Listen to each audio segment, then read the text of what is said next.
Hello everyone, कैसे हो आप सभी लोग। इस वीडियो में एसएससी सीजीएल टीयर 3 के बारे में सब कुछ जानेंगे। ठीक है, काफ़ी इन्फॉर्मेशनल वीडियो होगी। आपके जितने भी डाउट्स हैं यूएफएम से रिलेटेड, अनफेयर मीन्स से रिलेटेड, या फिर एग्जाम का पैटर्न कैसा होता है, आपका एग्जाम कहाँ कंडक्ट कराया जाता है, किस तरह से तैयारी करें, सब कुछ मैं आपको इसी वीडियो के अंदर बता दूंगा। एक और वीडियो आएगी इसके बाद जिसमें प्रीवियस ईयर के क्वेश्चंस और एक्सपेक्टेड एसए के क्वेश्चंस भी हम डिस्कस करेंगे। लेकिन इस वीडियो में एग्जाम के बारे में सब कुछ जानेंगे। बहुत इंपॉर्टेंट वीडियो है, एक एक बात को बिल्कुल ध्यान से समझ लेना। ठीक है, कोई भी चीज़ छूटी तो आपको एग्जाम में प्रॉब्लम हो सकती है। बहुत सारे लोग ऐसे होते हैं टीयर 1 टीयर 2 में बहुत मेहनत करी, टीयर 3 में हल्की सी गड़बड़ कर दी और रिजेक्ट हो गए, फाइनल उनका सिलेक्शन नहीं हो पाया। 2018 में भी सीजीएल में काफ़ी लोग रिजेक्ट हुए हैं। अगर हम बात करें सीजीएल 2017 में भी काफ़ी लोग टीयर 3 में फेल हो गए थे। सीएचएसएल 2017, सीएचएसएल 2018 सभी में टीयर 3 में काफ़ी लोग फेल भी हो जाते हैं। तो चीज़ों को समझो ध्यान से। और इस बार तो यूएफएम भी है, सीजीएल 2019 और सीएचएसएल 2019 में भी यूएफएम होगा और इमेजिनरी यूएफएम भी यहाँ पे हो सकता है। अब यूएफएम में क्या बोल रहा हूँ, ये सारी चीज़ें आपको वीडियो के अंदर क्लियर हो जाएंगी। तो पूरी वीडियो बिल्कुल ध्यान से समझना। एग्जाम पैटर्न मैं बताऊंगा आपको, मार्किंग स्कीम भी बताऊंगा, एग्जाम प्रिपरेशन स्ट्रेटेजी क्या क्या फॉलो कर सकते हो, ये चीज़ भी हम यहाँ पे डिस्कस करेंगे। और यूएफएम से कैसे बच सकते हैं वो भी हम डिस्कस करेंगे। तो सब कुछ क्लियर हो जाएगा इस वीडियो के अंदर। अच्छा, सीजीएल टीयर 3 की बात करूँ, आपका 22 नवंबर को एग्जामिनेशन है।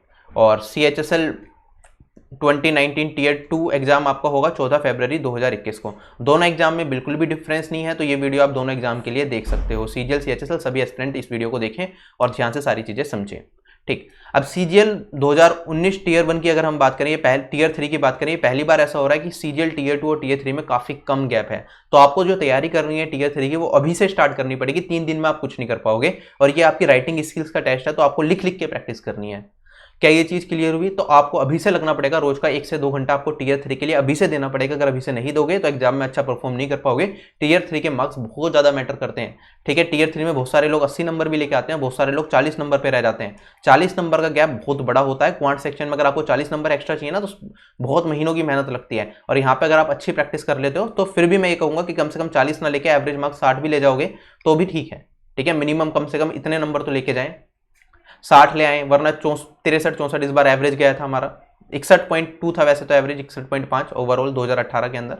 लेकिन फिर भी जो हाई स्कोरर्स थे उन्होंने 63-64 तक स्कोर किया एवरेज में। ठीक है, तो इतना तो कम से कम आपको टारगेट लेना पड़ेगा टीयर 3 के लिए। तो यही सारी चीज़ें हम डिस्कस करेंगे। बहुत सारे लोग ऐसे भी हैं, आप देखोगे कि हाउ टू स्कोर 70+, लेकिन कोई भी श्योरिटी के साथ नहीं कह सकता कि वो हर बार एसएससी सीजीएल में 70+ स्कोर कर सकता है। डिस्क्रिप्टिव के अंदर अभी मेरे पास कल ही एक एस्पिरेंट का मेल आया था, उसका सीजीएल 2017 के अंदर 71 मार्क्स थे, 70 या 71 मार्क्स थे उनके। और 2018 के अंदर सीजीएल टीयर 3 में उनके मार्क्स आए सिर्फ 31 पे डिस्क्वालीफाई हो गए। मतलब क्वालिफाइंग मार्क्स होते हैं 33, उतने भी नहीं ला पाए और वो फेल हो गए। तो इसे बिल्कुल भी लाइटली मत लेना। लिख लिख के प्रैक्टिस करना यहाँ पे बहुत ज़्यादा जरूरी है। ठीक है, खाली कंटेंट्स पढ़ लिया आपने, सारे टॉपिक्स के बारे में नॉलेज है, काम नहीं चलेगा। जब तक पेन नहीं उठाओगे तब तक अच्छा नहीं लिख पाओगे, एग्जाम में दिक्कत आएगी। और एक शीट होती है डिस्क्रिप्टिव की, ठीक है, खाने बने होते हैं, हम देखेंगे किस तरह की शीट है, उस तरह की शीट पर प्रैक्टिस करनी होती है। उसकी डेमो फाइल टेलीग्राम चैनल पर अवेलेबल है, उसका डाउनलोड करके प्रिंट निकाल के आपको प्रैक्टिस करनी है। ठीक, तो चलते हैं आगे। अब मुझे लग रहा है थोड़ा इंटरेस्ट आपको एग्जाम के बारे में जानने में बना होगा, तो धीरे धीरे सारी चीज़ें क्लियर हो जाएंगी। सबसे पहले मैं रिजेक्टेड कैंडिडेट्स दिखा रहा हूँ जिससे कि आप इस एग्जाम को थोड़ा सीरियसली लो। सीजीएल 2018 के अंदर 703 ऐसे एस्पिरेंट, 709 ऐसे एस्पिरेंट थे जो फेल हो गए। ठीक है, जो डिस्क्वालीफाई कर दिए। किस वजह से? 2 लोग ऐसे थे जिन्होंने, जो आंसर शीट मिलती है ना आपको एग्जाम टाइम में, उसमें लेफ्ट थंब इंप्रेशन आपको लगाना होता है, जिन्होंने नहीं लगाया उन्हें रिजेक्ट कर दिया। 2 लोग ऐसे थे।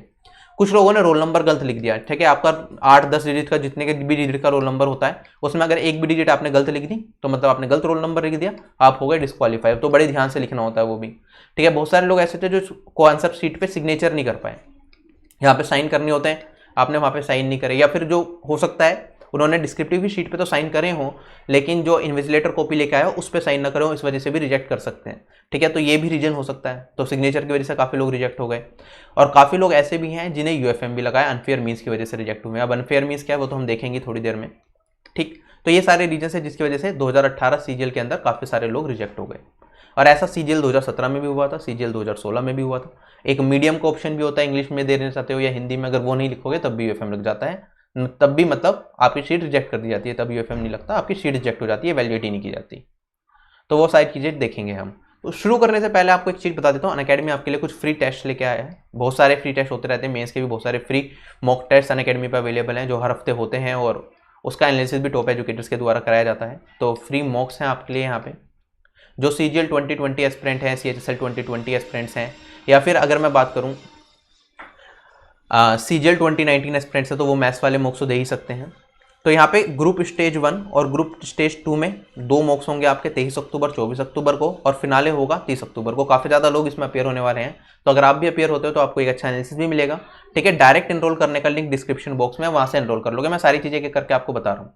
ठीक है, ग्रुप स्टेज 1 कुछ इस तरीके से चलेगा। ग्रुप स्टेज 2 में यहाँ पे आपका इस तरह से एग्जाम कराया जाएगा, और फिनाले में आपके जो क्वेश्चन आएंगे वो 100 क्वेश्चन आएंगे। आपको यहाँ पे प्राइजेस भी दिए जा रहे हैं। जो रैंक 1 होगा उसे 5000 का अमेजन वाउचर दिया जाएगा। जो रैंक 2 या 3 होंगे उन्हें 2500 रुपये का। जो रैंक 4 एंड 5 होंगे उन्हें 1000 रुपये का। ठीक है, ये ग्रुप स्टेज 1 की बात है। सिमिलरली ग्रुप स्टेज 2 में भी ऐसी चलेगा। और अगर हम बात करें फिनाले की बात करें, फिनाले में 10,000 रुपये का वाउचर है। ठीक है, और फिनाले रैंक 2 और रैंक 3 में 5000, और फिनाले रैंक 4 और रैंक 5 में 2000। तो काफ़ी अच्छे प्राइजेस हैं, फ्री मॉक्स है, सब कुछ फ्री है। उसके बाद भी अटैम्प्ट करने के भी मिल रहे हैं आपको अच्छे प्राइजेस, तो आप ट्राई जरूर कर सकते हो। ठीक है, और कुछ ना कुछ सीखने को ही मिलेगा। करना क्या है, अनअकैडमी ऐप को इंस्टॉल करना है। ठीक है, प्ले स्टोर पर अनअकैडमी लिखोगे, अनअकैडमी लर्निंग ऐप इंस्टॉल कर लेना। उसके बाद डिटेल्स डाल लेना, लॉगिन हो जाएगा। और उसके बाद डिस्क्रिप्शन बॉक्स में जो लिंक है उस पर जाओगे आप, उस पर जाके आप एनरोल कर लेना। एनरोल करने से फायदा ये है कि जब भी टेस्ट होंगे ना, आपको बार बार चेक नहीं करना कि 23 को अब 23 आ रही है, अब 24 आ रही है, अब 30 आ रही है। जैसे ही एग्जाम स्टार्ट होंगे आप उस पर क्लिक करोगे, मतलब आपके नोटिफिकेशन आ जाएगा एप्लीकेशन की तरफ से, और आप वो एग्जाम दे पाओगे। तो टाइम की टेंशन वहाँ पे नहीं रहेगी। ठीक है, हर महीने होंगे मेरे ख्याल से अब ये, तो इस महीने वाले में एनरोल करने के लिए डिस्क्रिप्शन बॉक्स में लिंक है। बाकी किसी भी कॉम्पिटिटिव एग्जाम की तैयारी अपन अकेडमी से करना चाहते हो, चाहे वो SSC, railway, banking, UPSC, CSC, state PCS कोई भी हो, RB10 कोड याद रखना है, ये मेरा कोड है। इस कोड को अप्लाई करते ही जो भी मैक्सिमम डिस्काउंट अनअकैडमी पे चल रहा होगा उस टाइम पे, वो सभी प्लान्स पे आपको मिल जाएगा। बहुत सारी फ्री क्लासेस मेरी अनअकैडमी पे अवेलेबल है। ठीक है, डिस्क्रिप्शन बॉक्स में लिंक मिल जाएगा। इन सभी फ्री क्लासेस का आप यूज कर सकते हो अपनी CGL मेंस की तैयारी के लिए। ठीक है, तो CGL मेंस के एक्सपेक्टेड क्वेश्चंस काफ़ी करा रखे हैं वहाँ पे चैप्टर वाइज, तो वो देख सकते हो, उनसे भी बहुत कुछ सीखने को मिलेगा। बाकी अनअकैडमी प्लस पे इंडिया के टॉप एजुकेटर्स अवेलेबल हैं। CGL 2020, CHSL 2020 की तैयारी करना चाहते हो तो अनअकैडमी से पूरी तैयारी कर सकते हो। अपने बेस्ट टीचर से पढ़ो, सभी टीचर्स के कोर्सेज एक ही प्लान में अवेलेबल है। ठीक है, ये SSC एग्जाम्स का है, जो इस तरह से कुछ चार्जेस होते हैं। 12 महीने 24 महीने अपने हिसाब से प्लान सेलेक्ट कर सकते हो। रेफरल कोड लगाओगे RB10, अप्लाई करते ही मैक्सिमम जो भी डिस्काउंट चल रहा है वो मिल जाएगा। अभी शायद 10% है। ठीक, बैंकिंग एग्जाम्स, UPSC, CSC सभी एग्जाम्स में अवेलेबल है। तो अब हम टियर 3 की बात कर रहे थे, वहीं पे दोबारा चलते हैं। जो आपके एग्जाम होते हैं, अब होता क्या है, एडमिट कार्ड आपको पता है रीजनल ऑफिस की वेबसाइट्स पे आएगा। एग्जाम से लगभग 1 हफ्ते पहले आपको एडमिट कार्ड मिल जाता है। उसमें आपको ये पता चल जाएगा, 1 हफ्ते पहले होता था, हो सकता है 4 से 5 दिन पहले ही आए, तो आपको ये पता चल जाएगा आपका एग्जाम का सेंटर कहाँ पे है। ठीक है, कहाँ पे आप एग्जाम देने जाओगे, उसके टाइमिंग्स क्या होंगे। टाइमिंग जनरली क्या रहते हैं हमारे पास, टाइमिंग होता है हमारा 11 से 12। 2018, 2017 सब में यही चलता हुआ आया है। तो सुबह 11 से 12 टाइमिंग आपके एग्जाम का होता है। रिपोर्टिंग टाइम होता है 9:30 से 10:30। 10:30 से अगर 1 मिनट भी आप लेट हो गए तो आपको एग्जाम में एंट्री नहीं दी जाएगी। कोविड-19 की वजह से कोई चेंजेस आए तो बात अलग है। सिंगल डे में एग्जाम होता है, सभी लोगों को सेम शिफ्ट मिलती है, सेम ही पेपर होता है सभी लोगों का। तो यहाँ पे टियर 3 के अंदर कोई भी नॉर्मलाइजेशन नहीं होता। क्या ये वाला पॉइंट भी क्लियर है? नो नॉर्मलाइजेशन इन टियर 3 एग्जामिनेशन।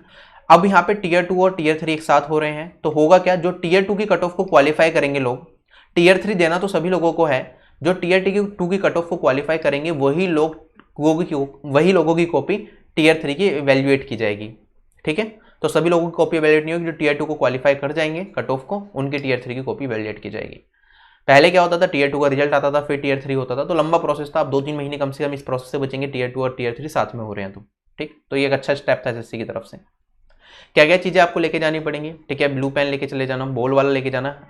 ठीक है, इंक वाला लेके जाते हो तो वो फैल जाती है इंक, तो बॉल पेन ब्लू लेके जाना लिखने के लिए। 2 passport size colour photograph, admit card. ठीक है, फोटो आइडेंटिटी प्रूफ जिसमें डेट ऑफ बर्थ मेंशन होनी जरूरी है, पूरी डेट ऑफ बर्थ, और जो आपके एडमिट कार्ड में हो वही होनी चाहिए। कोविड-19 सेल्फ डिक्लेरेशन फॉर्म मांग सकते हैं, जैसे अभी CHSL में मांगा। मास्क, सैनिटाइजर, वाटर बोतल, पेन लेके जाना है। ठीक है, पेन वहाँ से अवेलेबल नहीं होता टियर 3 में। ठीक है, तो पेन आपको खुद से लेके जाना पड़ेगा। टियर 3 एग्जाम होता कहाँ पे, गवर्नमेंट स्कूल्स के अंदर होता आया है अभी तक, और आगे भी शायद गवर्नमेंट स्कूल्स में ही होंगे। ठीक है, सिटी वही रहेगी जिस सिटी में आपका टियर 2 एग्जामिनेशन होगा, लगभग उसी सिटी में आपका टियर 3 एग्जामिनेशन होगा। ठीक है, सेंटर जहाँ टियर 2 एग्जाम होगा जरूरी नहीं है टियर 3 वहाँ पे हो। टियर 3 अब तक गवर्नमेंट स्कूल्स में होता हुआ आया है, तो हो सकता है गवर्नमेंट स्कूल्स में ही होगा आपका। और ये पेन एंड पेपर मोड होता है, मतलब आपको खुद ही लिखना पड़ेगा सब कुछ। आपको जो इंस्ट्रक्शंस हैं, फर्स्ट शीट जो आपको एग्जाम में मिलेगी उसे बहुत केयरफुली रीड करना है। अगर हम बात करें मार्क्स, जो आपका जो टीयर 3 एग्जामिनेशन है ना वो 100 नंबर का होता है, ठीक है। ऑफलाइन मोड होता है, पेन अपने साथ लेके जाना होता है, 60 मिनट मिलती है। 60 मिनट में आपको क्या क्या चीज़ें करनी होती हैं, एक आपको एस्से लिखना होता है, एक आपको लेटर लिखना होता है, ठीक है। डिस्क्रिप्टिव में एक एस्से तो आएगा आपका 50 नंबर का, बाकी लेटर राइटिंग की जगह प्रिसाइज राइटिंग, एप्लीकेशन राइटिंग भी एग्जाम में दिया जा सकता है, लेकिन अभी तक सीजीएल में नहीं आया, हमेशा लेटर ही पूछा गया है, या तो फॉर्मल या फिर इनफॉर्मल, ठीक है। तो लेटर राइटिंग और एस्से राइटिंग दो चीजें पूछी जाएंगी। 50-50 नंबर दोनों ही टॉपिक के होंगे। एस्से राइटिंग के लिए आपको 250 वर्ड में लिखना होता है, +-10 वर्ड्स अलाउड होते हैं। 250 वर्ड से 10 वर्ड्स आप एक्स्ट्रा लिख सकते हो, से 275 वर्ड लिख सकते हो, या फिर 10% कम भी लिखोगे, मतलब 225 वर्ड भी अगर आप लिखोगे तो भी आपकी कॉपी में कोई दिक्कत नहीं है, ठीक है। कोई भी मार्क्स आपके इसके लिए नहीं काटे जाएंगे कि आपने वर्ड लिमिट एक्सीड कर दी। लेकिन इसका मतलब ये नहीं है कि आप 200 वर्ड लिखोगे तो आपकी कॉपी इवैल्यूएट नहीं होगी, ऐसा नहीं है। 200 वर्ड लिखोगे तब भी आपकी कॉपी इवैल्यूएट की जाएगी, 300 वर्ड लिख दोगे तब भी आपकी कॉपी इवैल्यूएट की जाएगी, ठीक है।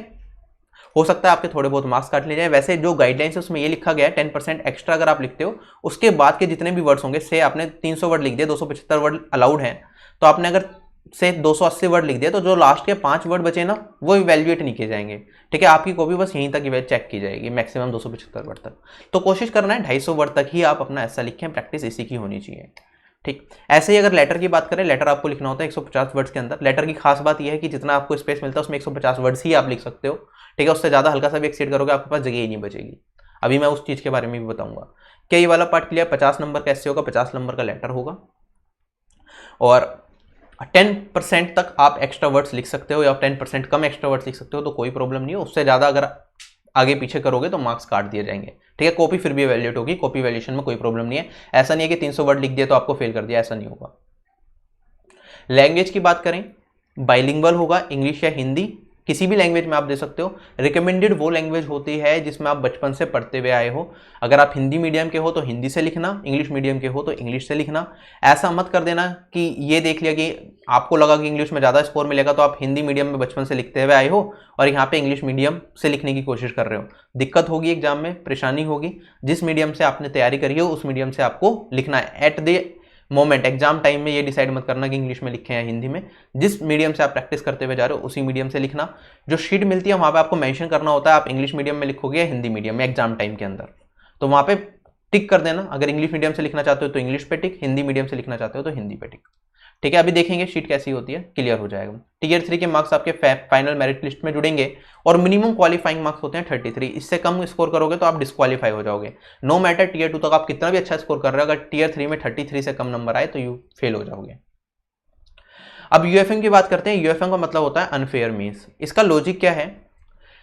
जो स्टाफ सिलेक्शन कमीशन है, एसएससी, ये समझता है कि अगर आप डिस्क्रिप्टिव की कॉपी के अंदर कोई भी अपनी पर्सनल डिटेल लिख देते हो, से आपने अपना नाम लिख दिया, अपना रोल नंबर लिख दिया, अपना फ़ोन नंबर लिख दिया, या कुछ और ऐसी डिटेल आपने लिख दी जिससे जो कॉपी चेक करेगा ना इवैल्यूएटर, उसे आपके आइडेंटिटी के बारे में पता चले, तो एसएससी को लगता है कि हो सकता है आपने उसे पैसे दिए हो, घूस खिलाई हो, आपने कुछ चीटिंग करी हो, उसे कहा हो कि मेरे नंबर ज़्यादा दे देना, इस नाम की पर्टिकुलर कॉपी आपके पास मिले डिस्क्रिप्टिव की, से मेरा नाम शुभम है, मैंने अंदर शीट के अंदर लिख दिया शुभम। उन्हें पता है शुभम के बारे में कि शुभम ने तो घूस खिला रखे, उसे ज़्यादा नंबर देने हैं डिस्क्रिप्टिव के अंदर।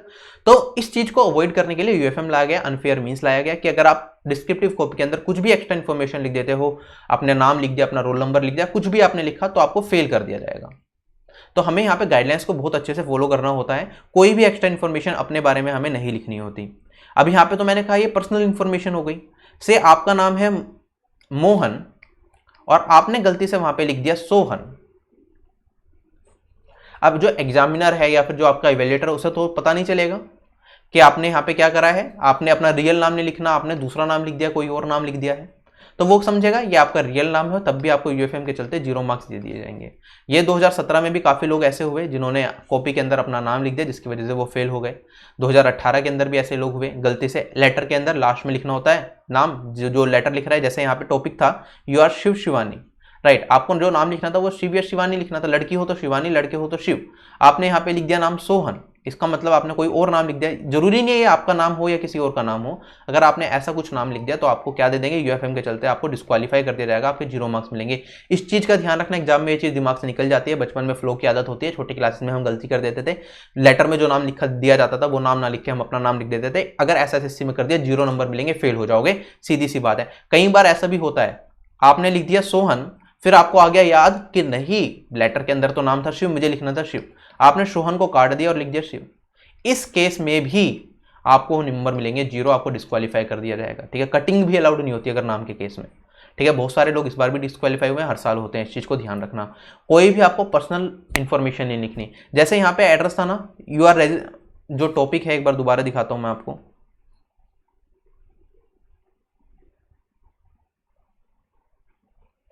यहाँ पे टॉपिक था 50B ब्लॉक सीजीओ कॉम्प्लेक्स, ठीक है। एस लेटर का टॉपिक एक बार पढ़ो, you are Shiv Shivani resident of CGO complex Lodhi Road New Delhi, ये एड्रेस दे रखा है। आपको अपने भाई छोटे भाई नमन को एक लेटर लिखना था regarding the harmful effects of excessive use of cell phone, ये CHSL 2018 का टॉपिक है, राइट। तो अब यहाँ पे एड्रेस में सिर्फ CGO complex Lodhi Road New Delhi लिखना था, एस्पिरेंट ने क्या करा 52B ब्लॉक लिख दिया, इवन उसने उसके बाद काट भी दिया, उसे याद आया कि ये तो नहीं दे रखा था, उसने इमेजिनरी ऐड कर दिया।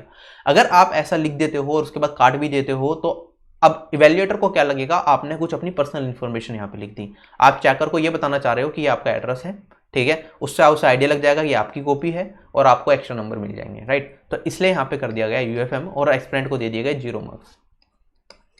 ये CHSL 2018 में हुआ था, फाइनली अभी तो फिलहाल बच गए हैं वो, लेकिन अगर CGL या CHSL 2019 दोगे तो और आपने ऐसे इमेजिनरी एड्रेस लिख दिया तो आपको 0 मार्क्स दिए जाएंगे। अपने नाम लिख दिया तो भी 0 नंबर, फोन नंबर लिख दिया तो भी 0 नंबर। एक एस्पिरेंट ऐसा था, उसने लिख दिया था छोटी को प्यार देना, अब छोटी तो वैसे कोई नाम नहीं है लेकिन उनका भी यूएफएम कर दिया गया था, और एक एस्पिरेंट था जिसने छोटी लिखा था, उसे यूएफएम नहीं दिया गया था। तो SSC ऐसा भी करता है, तो आप कोई भी रिस्क मत लेना, कोई भी चीज़ ऐसी मत लेना लिखना जिसकी वजह से आपको यूएफएम कर दिया जाए। बाकी उम्मीद है आने वाले एग्जाम में छोटी छुटकी वगैरह लिखने से तो यूएफएम नहीं करेंगे, लेकिन फिर भी मैं आपको ये आश्वासन दे रहा हूँ कि यहाँ पे कोई भी गलती मत करना, बहुत ध्यान से डिस्क्रिप्टिव के पेपर देना और लिख लिख के प्रैक्टिस करोगे तो ये गलती आप अवॉइड कर पाओगे। आप सोच रहे हो कि मैं डायरेक्टली एग्जाम में जाऊँगा, मेरी राइटिंग स्किल्स अच्छी हैं और मैं लिखूंगा, गलती से आपने लिखते लिखते अपना नाम लिख दिया तो आप फेल हो जाओगे, ठीक है। ये अनइंटरनेशनल मिस्टेक होगी आपकी, लेकिन आपको फेल कर दिया जाएगा। क्या ये चीज़ क्लियर हो गई सभी लोगों को कि यूएफएम कहाँ पे हो रहा है, ठीक है। और कॉपीज भी दिखाऊंगा आपको। सबसे पहले जो डिस्क्रिप्टिव की शीट होती है ना, स्टार्टिंग की शीट, ये वाला आपको दिख रहा है, यहाँ पे आपको मीडियम लिखना होता है। मीडियम कौन सा लोगे, जैसे यहाँ पे इंग्लिश था ना, इन्होंने इंग्लिश में लिखा था तो यहाँ पे इंग्लिश टिक करना था। यहाँ पे लेफ्ट थंब इंप्रेशन है, अगर नहीं लगाया तो फेल, तो ये लेफ्ट हैंड थंब इंप्रेशन लगाना था आपको, ठीक है। ये इन्विजिलेटर के साइन है, तो यहाँ पे आपको कुछ नहीं करना, यहाँ पे इन्विजिलेटर का नाम और साइन, ये आपको टच नहीं करना होता। आपने गलती से यहाँ पे साइन कर दिए तो इन्विजिलेटर के लिए जगह नहीं बचेगी, तब भी आप फेल कर दिए जाओगे। क्या ये चीज़ क्लियर है। यहाँ पे जो कैंडिडेट है उसके सिग्नेचर होने थे, तो यहाँ पे आपको अपने सिग्नेचर करने हैं, अगर आपने यहाँ पे सिग्नेचर नहीं करे तो भी फेल, ठीक है। तो इन सब चीज़ों को आपको ध्यान रखना है। ये इंपॉर्टेंट इंस्ट्रक्शंस है जो कैंडिडेट्स को ध्यान देनी है। ये इंस्ट्रक्शंस दोबारा रीड करके मैं आपको बता रहा हूँ। Candidates are strictly advised not to write any personal identity, real और इमेजिनरी। आपको रियल और इमेजिनरी कोई भी आइडेंटिटी नहीं लिखनी। एड्रेस अगर दे रखा है खाली सीजीओ कॉम्प्लेक्स, तो सिर्फ आपको सीजीओ कॉम्प्लेक्स ही लिखना है। उसके आगे अगर आपको दिल्ली लिख रखा है तो लिखना है, वरना नहीं लिखना। अगर यहाँ पे आगे कुछ नहीं दे रखा है, जैसे पिछले क्वेश्चन में था हमारे पास, यहाँ पे CGO complex Lodhi Road New Delhi था, बस यही लिखना था आपको। अगर आप यहाँ पे ऊपर नंबर डाल देते हो ABC, तो भी आपको यूएफएम दे दिया जाएगा, आप फेल हो जाओगे, ठीक है। 2018 में ऐसा कर रहे थे, फाइनली अभी तो नहीं करा, लेकिन 2019 में भी सेम गाइडलाइंस रहेंगे, आपको फेल कर सकते हैं 2019 के अंदर इस चीज के लिए।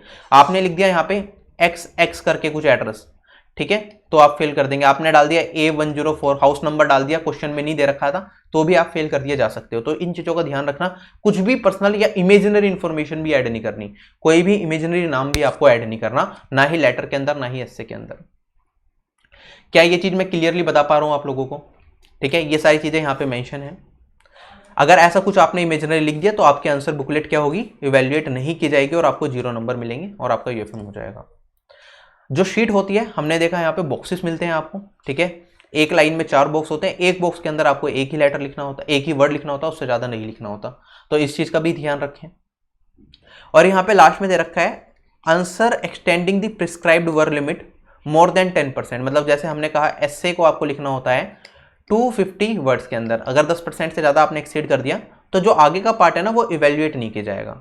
ठीक है, ऐसे ही लेटर के अंदर भी सेम गाइडलाइन है कि 150 वर्ड से ज़्यादा अगर आप लिखोगे तो आपका लेटर जो 150 वर्ड से ज़्यादा वाला पार्ट है 10% एक्स्ट्रा, मतलब इसमें 10% और जोड़ दिए तो ये हो जाएगा हमारे पास 165, राइट। 165 से अगर ज़्यादा एक भी वर्ड लिखोगे तो वो वर्ड इवेल्युएट नहीं किया जाएगा, और आप ज़्यादा लिखोगे तो कहीं ना कहीं यहाँ पे आपका लेटर कंप्लीट नहीं हो पाएगा, क्योंकि अगर आप आज एंड में भी कुछ लिखना चाहते हो, फॉर्मेट वाला पार्ट भी पूरा करोगे तो आपके मार्क्स डिडक्ट कर दिए जाएंगे। ठीक, अब जैसे यहाँ पे एक और एस्पिरेंट की कॉपी है, इन्होंने क्या लिखना था, अपने छोटे भाई नमन को क्या लिखना था, लेटर लिखना था। अभी मैंने टॉपिक दिखाया था आपको लेटर का। इन्होंने क्या करा, गलती से पहले गौरव लिख दिया और फिर काट के नमन कर दिया। इन्हें क्या दे दिया, यूएफएम नेम 0 नंबर।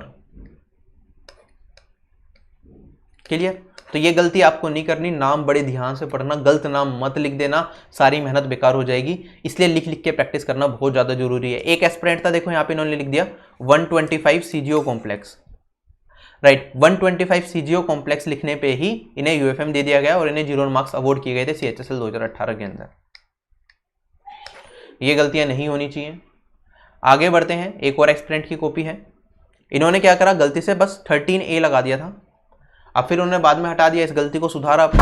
गलती सुधारने के बाद भी उन्हें यूएफएम के चलते 0 नंबर दिए गए थे। कुछ भी मेजर इन्फॉर्मेशन आप ऐड नहीं कर सकते।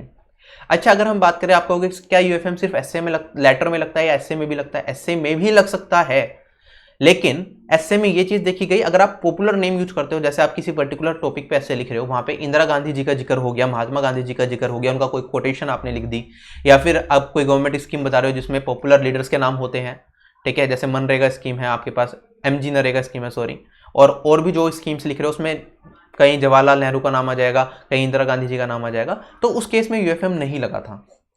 लेकिन मैं आपको सजेशन यही करूंगा कि कुछ भी ऐसा मत करना कि यूएफएम लग जाए, कोई भी नाम अवॉइड करना यूज करने का। पॉपुलर नेम्स पे यूएफएम नहीं लगाता तो आगे भी नहीं लगेगा, मेरे ख्याल से कोई प्रॉब्लम नहीं है, लेकिन फिर भी मेरे कहने से कुछ नहीं होता। मैं एसएससी का चेयरमैन नहीं हूं कि मैंने कह दिया तो जो मैं कहूंगा वही होगा, ठीक है। आपको खुद सतर्क रहना पड़ेगा, ठीक है। बाकी और लोगों से भी सलाह लेते रहना, जो आपके सीनियर्स हैं वो आपको अच्छे से और गाइड करेंगे। बाकी यही है कि चीज़ें बदल सकती हैं, ठीक है, एसएससी के ऊपर है, वो कभी भी कुछ भी कर देते हैं।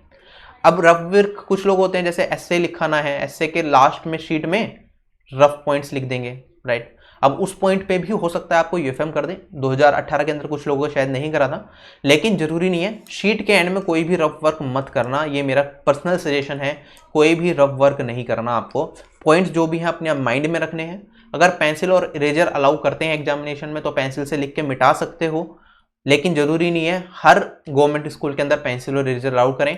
हो सकता है कुछ गवर्नमेंट स्कूल के अंदर सिर्फ पेन अलाउड हो, कहीं कहीं अलाउड होता है पेंसिल और इरेजर, कहीं कहीं सिर्फ पेन अलाउड होता है। तो इस चीज़ का ध्यान रखना कि पेंसिल और इरेजर रख लेना अपने साथ में, अगर कोई पॉइंट्स लिख रहे हो लिख लेना, लेकिन मेरे जो पर्सनल सजेशन है अवॉइड करना कि मत लिखना, कोई भी रफ वर्क मत करना किसी भी तरह के शीट पे, कि आपको किसी भी तरह की दिक्कत है, सारी मेहनत बेकार हो। डेट की बात करें, जिस दिन आपका एग्जाम है उस दिन की डेट डाल सकते हो, अगर क्वेश्चन में कोई डेट मेंशन नहीं कर रखी, से आप 22 नवंबर को पेपर दोगे तो डेट लिख दोगे 22 नवंबर 2020, ठीक है। तो ये वाली डेट आप लिख देना। अभी मैं कुछ कॉपीज भी दिखाऊंगा आपको प्रीवियस ईयर की, उससे आपको और आइडिया लगेगा कि फॉर्मेट किस तरह से लोग लिखते हैं, कैसे यूज किया जाता है, तो चीज़ें क्लियर होंगी आने वाली वीडियोस में। एग्जाम शीट कैसी होती है, मैंने कहा आपको एक खाने के अंदर क्या होंगे, एक शीट के अंदर 4 खाने कुछ इस तरह से दिए गए होंगे, एक खाने के अंदर आपको एक ही वर्ड लिखना होता है। अब स्पेस कितना दिया जाता है एग्जाम में, अगर हम बात करें एस्से के लिए आपके पास टोटल शीट्स होती हैं 6, ठीक है, ऐसी पूरी शीट्स होंगी, 6 पेजेस मिलेंगे आपको एस्से लिखने के लिए, जिसमें पहले पेज पे ना आपका एस्से का टॉपिक भी होता है। एस्से को टॉपिक को अगर जगह हटा दूं तो लगभग आपके पास बचती हैं ऐसे 11 हॉरिजॉन्टल लाइंस, और एक लाइन के अंदर कॉलम होते हैं 4। तो मैंने कहा टोटल आपके पास बॉक्सेस कितने बनेंगे एक पेज के अंदर एस्से के लिए, 11 × 4, इतने बॉक्स मिलेंगे, इतने वर्ड्स आप फर्स्ट शीट के अंदर लिख सकते हो। उसके बाद 5 शीट और मिलेंगे आपको, 5 शीट के अंदर कितने और वर्ड लेटर्स आ जाएंगे आपके, आप देखोगे यहाँ पे 14 × 5, ये हो जाएगा आपके पास लगभग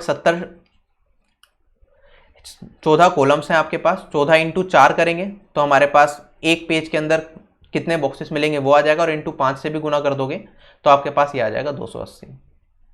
तो लगभग एस्से के लिए आपको टोटल बॉक्सेस मिलते हैं 324। तो इससे ज़्यादा तो आप वैसे भी नहीं लिख पाओगे, चाह के भी एस्से आप इससे ज़्यादा एक्सटेंड नहीं कर पाओगे, क्या ये वाला पार्ट क्लियर है? तो ज़्यादा टेंशन नहीं लेनी। जो आपका एस्से खत्म होता है ना, जो लास्ट शीट होती है, उसके स्टार्टिंग में या मिडल में कहीं आप खत्म कर दोगे तो कोई प्रॉब्लम नहीं है, ठीक है। अगर लास्ट शीट में बिल्कुल एंड में आपका खत्म हो रहा है तो मतलब आपने थोड़े से वर्ड एक्सीड करे होंगे। तो इस तरह से आप जब प्रैक्टिस करो इस चीज़ का ध्यान रखें।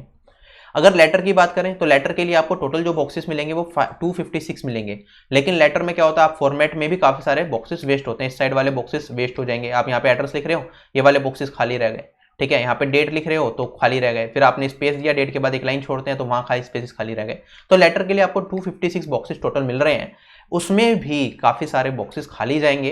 तो अगर आप पूरा लेटर एक फॉर्मल लेटर आपको मिल गया ना एग्जाम में, तो फॉर्मल लेटर लिखने के लिए आपके पास जो मैक्सिमम स्पेस होगा वो 160 to 167 वर्ड्स ही आप वहाँ पे लिख पाओगे उसके अंदर, अगर फॉर्मेट को यूज करते हुए आप लिख रहे हो, ठीक है। तो मतलब अगर आपने हल्का सा भी एक्सीड करा तो आपका क्या होगा, सीट खत्म हो जाएगी, आपके पास जगह ही नहीं होगी लेटर खत्म करने के लिए। तो इस चीज़ का ध्यान रखना, फॉर्मल लेटर में 160-170 वर्ड मैक्सिमम आप लिख सकते हो, उससे ज़्यादा एक भी वर्ड आप नहीं लिख पाओगे।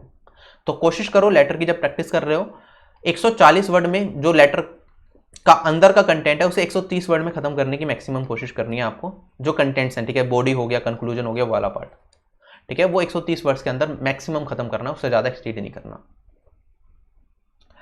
बाकी मार्किंग स्कीम की बात करें, एसएससी अपने एंड पे तो मार्किंग स्कीम नहीं देता, लेकिन हमारे पास 2016 में एसएससी ने आरटीआई के थ्रू मार्किंग स्कीम बता दी थी। अब उसने 2016 के बाद मार्किंग स्कीम नहीं बताई। ये सीएचएसएल का सेट है, सीएचएसएल की जो सीट आई थी 2016 के अंदर। जो आपका एसए आया था वो स्वच्छ भारत मिशन पे आया था। तो गाइडलाइंस कुछ इस तरीके से थी, क्लैरिटी ऑफ एक्सप्रेशन के 5 नंबर थे, टोटल ऐसे 50 नंबर का था। कमांड ओवर लैंग्वेज के 5 नंबर थे, कॉन्टिन्यूटी, कंटेक्स्ट, अंडरस्टैंडिंग के 5 नंबर थे, ठीक है। जो मिशन के ऑब्जेक्टिव्स हैं उसके लिए टोटल 10 नंबर थे, ठीक है। ग्रामीण और अर्बन दोनों ऑब्जेक्टिव्स आपको बताने थे, ठीक है। कंपोनेंट्स के बारे में, कंपोनेंट्स के भी 10 नंबर स्प्लिट थे कुछ इस तरीके से, ग्रामीण और अर्बन के 5-5 नंबर। स्ट्रेंथ्स और वीकनेसेस आपको लिखनी होती है ऐसे के अंदर, उसके 4 नंबर थे। सजेशंस आपके इंपॉर्टेंट होते हैं तो उसके 6 नंबर थे। तो ये लास्ट वाला पार्ट है कहीं ना कहीं कंक्लूजन का। और अगर हम बात करें ये कोई स्कीम आ रही है तो उसके बारे में आपको बताना पड़ेगा, तो उसकी वेटेज सबसे ज़्यादा होगी, ठीक है। और बाकी किस तरह से आप लिखते हो, क्लियरिटी कितनी है, ठीक है, आपकी कमांड लैंग्वेज पे कितनी है, आप ग्रामेटिकल एरर्स तो नहीं कर रहे हो, उसके मार्क्स कुछ इस तरह से हैं। तो टोटल 250 वर्ड्स थे लिखने थे आपको और 50 नंबर का आपका पेपर था। और इस तरह से मार्क्स स्प्लिटेड थे 2016 के अंदर। अगर 10% से ज़्यादा वर्ड्स आप लिखते हो बियॉन्ड 275 वर्ड्स इन एसे, ठीक है, वहीं पे क्या करेगा एग्जामिनर, स्ट्राइक कर देगा, उसके आगे का कंटेंट सारा का सारा वो रीड भी नहीं किया जाएगा, ठीक है। बाकी ऐसा देखा है हमने, लोगों ने 300-300 वर्ड्स भी लिखे हैं, कुछ स्ट्राइकिंग नहीं हुई, कोई प्रॉब्लम ज़्यादा नहीं आई, अच्छे पे स्कोर करा उन्होंने 300 वर्ड्स लिखने के बाद भी। लेकिन रिकमेंडेड यही है कि 275 वर्ड से एक्सीड ना किया जाए लेटर एस्से का कंटेंट्स, ठीक है। होता क्या, हमने लिखना स्टार्ट करा, बॉडी थोड़ी ज़्यादा लिख दी, पता चला 250 वर्ड में तो हमने बॉडी खत्म करी, और उसके बाद जब फाइनल कंक्लूजन की बारी आई तो हमारे पास जगह, मतलब हमारे पास 25 वर्ड्स बचे हुए हैं। अगर मैं देखूँ तो 25 वर्ड्स में कंक्लूजन क्या लिखोगे आप, तो वो एक्सटीड कर जाता है। तो इस चीज़ का ध्यान रखना है, इसके लिए लिख लिख के प्रैक्टिस करना बहुत ज़्यादा जरूरी है।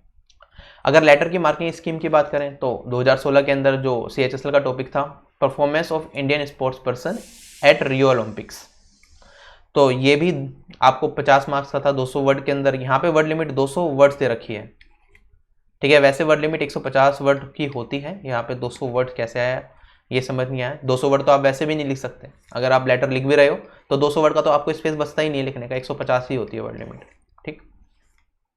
अगर लेटर के फॉर्मेट की बात करें तो 4 number, clarity of expression 8 number, command over language 8 number, strengths and weaknesses जो भी टॉपिक लिख रहे हो उसके 10 नंबर हैं, कंपैरिजन विद पास्ट परफॉर्मेंस इसके 10 नंबर, सजेशंस एंड इंप्रूवमेंट्स इसके 10 नंबर। तो इस तरह से सारे के सारे मार्क्स स्प्लिट थे। तो कोई भी टॉपिक आता है आप देख लेना, इसी तरह से कुछ मार्क्स स्प्लिट होते होंगे। अब क्या प्रिपेयर करना है, कैसे प्रिपेयर करना है, ठीक है। जितने भी अलग अलग टाइप्स के आपके लेटर्स होते हैं या एप्लीकेशन होता है वो सारे प्रिपेयर करने मैं कोशिश करूंगा। लेटर्स के लिए भी जो इंपॉर्टेंट टाइप्स हैं वो आपको एक वीडियो में बता दूं कि इस टाइप के लेटर को प्रैक्टिस कर लेना, वरना मैं बुक रिकमेंड कर दूंगा, उसमें सारे टाइप्स मिल जाएंगे, तो उससे आप प्रैक्टिस कर सकते हो, ठीक है।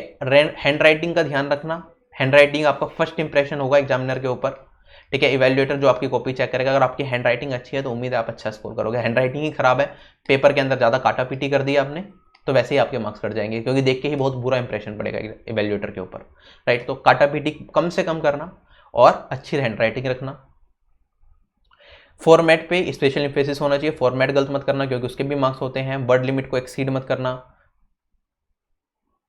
ठीक है। सोशल इश्यूज के टॉपिक्स मैं बताऊंगा ना नेक्स्ट वीडियो में, वो वाले आप कवर कर लेना। जो इंपॉर्टेंट करंट अफेयर के टॉपिक्स हैं वो भी नेक्स्ट वीडियो में बताऊंगा, वो कवर कर लेना। गवर्नमेंट स्कीम्स जो बहुत ज़्यादा इंपॉर्टेंट है वो आपको कवर करनी है। बुक की अगर मैं बात करूं, अरिहंत पब्लिकेशन की बुक आती है 151 एसेज की, ऐसे के लिए वो रिकमेंडेड होती है, काफ़ी अच्छे गुड पॉइंट्स आपको मिल जाएंगे। न्यूज़पेपर रीड करना चाहते हो, एडिटोरियल रीड कर लेना, वरना मैं जो टॉपिक बता रहा हूँ वो टॉपिक्स अच्छे से करके जाना, लिख लिख के उनकी प्रैक्टिस कर लेना। एग्जाम में करोगे, लिखने की जो सबसे ज़्यादा जरूरत है कि हम लिख लिख के प्रैक्टिस करें और किसी अच्छे बंदे से उसे इवेल्युएट भी करें। तो सबसे ज़्यादा इंपॉर्टेंट क्या है, लिख लिख के प्रैक्टिस करना और उसकी वैल्यूएशन। जो आपको एग्जाम में टॉपिक दिए जाएंगे ऐसा नहीं होगा बहुत मुश्किल टॉपिक दे देंगे, टॉपिक वो होगा जिसके बारे में सभी एस्पिरेंट ने कहीं ना कहीं सुना होगा, उन्हें इसके बारे में आइडिया होगा। तो बिग टॉपिक्स पूछे जाते हैं हमेशा, ठीक है। तो उसकी लिस्ट नेक्स्ट वीडियो में आ जाएगी। अगर इंग्लिश लैंग्वेज से आप पेपर दे रहे हो तो एसए के लिए अरिहंत पब्लिकेशन की बुक ले सकते हो आप, एससी गुप्ता सर के द्वारा लिखी गई है। लेटर के लिए भी एससी गुप्ता सर की बुक मिलेगी अरिहंत पब्लिकेशन की, इससे प्रैक्टिस कर सकते हो। मोटे मोटे इंपॉर्टेंट एसए के टॉपिक्स आपको यहाँ पे मिल जाएंगे, लेटर के टॉपिक्स यहाँ पे मिल जाएंगे। एक अच्छी प्रैक्टिस यहाँ पे आपकी हो जाएगी। डिस्क्रिप्शन बॉक्स में लिंक दे दूंगा, डायरेक्टली आप वहाँ से भी बाय कर सकते हो अगर आप ऑफलाइन जाके नहीं खरीद सकते हैं, ठीक। हिंदी मीडियम के लिए छोटा सजेशन ये है कि अभी मुझे बुक के बारे में आइडिया नहीं है कि कौन सी बुक आप फॉलो कर सकते हो, ठीक है। मैं जल्द ही आपको इसके बारे में बताऊंगा कि कौन कौन सी बुक अच्छी हैं, तो आप वहाँ से देख लेना। बाकी कमेंट बॉक्स में जिन लोगों ने पहले डिस्क्रिप्टिव का पेपर दे रखा है तो कमेंट सेक्शन में जरूर बताएं हिंदी मीडियम की कौन सी बुक अच्छी है, बाकी लोग भी उसे फॉलो कर सकते हैं। तो यही है कि कोशिश करूंगा नेक्स्ट वीडियो में हिंदी मीडियम की बुक भी रिकमेंड करूँ कोई अच्छी। इंग्लिश मीडियम की तो ये दोनों बुक मैंने खुद पढ़ी हुई हैं तो अच्छी बुक्स हैं। हिंदी मीडियम की मैंने बुक नहीं पढ़ी क्योंकि मैं इंग्लिश में ही देता हूँ डिस्क्रिप्टिव का, तो आइडिया नहीं है। बाकी कमेंट सेक्शन में जरूर कमेंट करके बताएं जिससे कि बाकी लोगों को भी पता चले हिंदी मीडियम के लिए बेस्ट बुक्स कौन सी हो सकती हैं, ठीक। तो बस यही था इस वीडियो के अंदर। इंपॉर्टेंट सजेशन वही है, यूएफएम पे स्पेशल अटेंशन होना चाहिए, कोई गलती ना करें एग्जाम में। प्रीवियस ईयर हाई स्कॉलर की जो कॉपीज़ हैं वो मैं अपने चैनल पे दोबारा वीडियोज बना के कुछ बताऊंगा आपको। ऑलरेडी प्रीवियस ईयर की पढ़ी हुई भी हैं कुछ कॉपीज, ठीक है, उनकी वीडियोज मिल जाएंगी आपको। बहुत सारे एस्पिरेंट्स ऐसे जो टियर 3 के अंदर फेल हो गए थे, सीजीएल में या सीएचएसएल टियर 2 में फेल हुए थे कम मार्क्स की वजह से। एक एस्पिरेंट ऐसा था जिसके 27 नंबर थे 100 में से, वो डिस्क्वालीफाई हो गया था, तो उसकी कॉपी मिल जाएगी, आप देखना उसने क्या क्या गलतियाँ करी, उससे आइडिया लगेगा आपको। जो एग्जाम में आपको शीट मिलती है उसकी बिल्कुल exact demo file Telegram channel पे मिल जाएगी, ठीक है। उसे डाउनलोड करना, उससे प्रैक्टिस करना। मैं टेलीग्राम चैनल पे स्टार्टिंग में डाल दूंगा वो अभी, जिससे आपको ढूंढने में दिक्कत ना आए। और अगर आपके पास कोई डिस्क्रिप्टिव के नोट्स पड़े हुए हैं तो आप मुझे मेल कर सकते हो rev@edu@gmail.com, जिससे कि मैं बाकी लोगों में शेयर कर पाऊँ, उनकी हेल्प हो जाए। CGL 2018 एस्पिरेंट्स ये काम कर सकते हैं, CGL 2019 एस्पिरेंट्स के लिए, तो उन्हें हेल्प मिल जाएगी। बाकी देखते हैं, और अगर कुछ कर पाया मैं आप लोगों के लिए डिस्क्रिप्टिव के लिए तो जरूर करेंगे। नेक्स्ट वीडियो में प्रीवियस ईयर के टॉपिक्स और एक्सपेक्टेड टॉपिक्स हम डिस्कस करेंगे। सो बाय बाय, टेक केयर, जय हिंद।